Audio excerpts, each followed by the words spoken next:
Hi, I'm Frankie Santos, and this is Craft Rescue. In this video, I'm going to show you how to make this wonderfully braided cable to complete this cowl that hopefully you can complete by the holidays. Let's get started. You'll notice with this cable that it sort of doesn't go all the way, the twist doesn't go all the way to the edge, rather it goes into the middle of things. And that is because we've sort of broken up the cable twist into 3 different sections. And I'll show you what I mean here in just a second. So I'm going to show you how to do this particular left twist. Now to start, I'd like to talk about, I like to use bamboo double-pointed needles for my cable needles. The reason being is because bamboo tends to have a little bit more of a grip.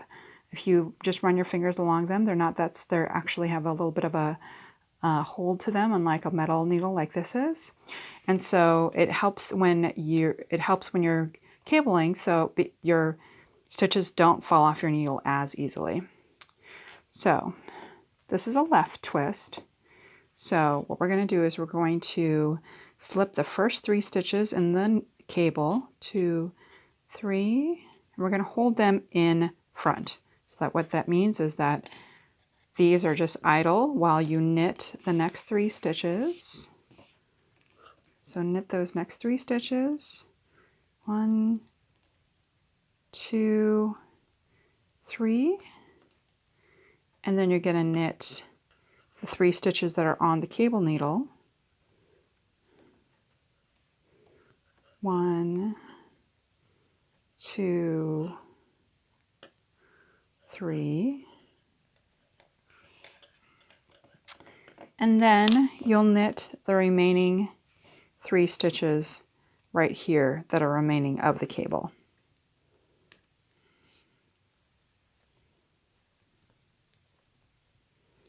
Okay. And as you can see, these 2 look just alike. That's the left twist cable portion of this braided cable.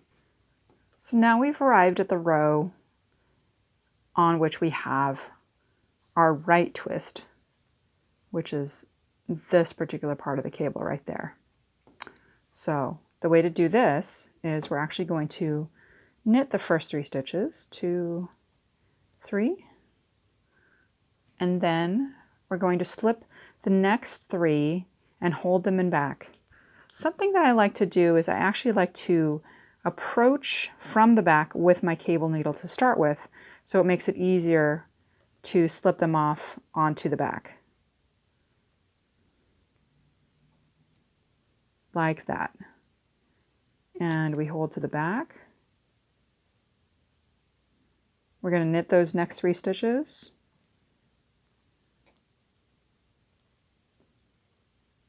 And then we're going to knit the stitches that are on the cable needle. There are the stitches that are on the cable needle. As before, be careful to not accidentally introduce a yarn over or an extra stitch into your work right there. Make sure that this yarn, that the working yarn, is on the back of your cable needle as well. Okay, then we're going to knit those 3 off of the cable needle.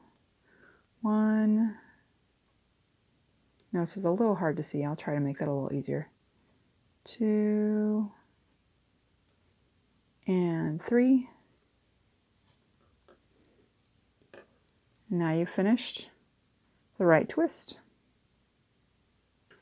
So something that's really easy to do when you're switching from purling, which takes the yarn in front, see how I have it in front of my needle here, to in back, it would be really easy to just do a yarn over accidentally. So let's say you throw and you're going from this purl stitch, or this knit stitch, excuse me, from back into in front. So it might be really easy to just accidentally do a yarn over like that. So if you're throwing, if you're not being conscious of just moving your yarn between the needles. Instead, you're moving it around the needles like this. It'll be really easy to add in that extra stitch. And the way you'll know you've done that is if your work produces a hole in the next row when you when you accidentally knit or you accidentally purl this. So again, the way to prevent that is to just be real conscious of moving your yarn like this, way between the needles as you're working from front to back, either direction.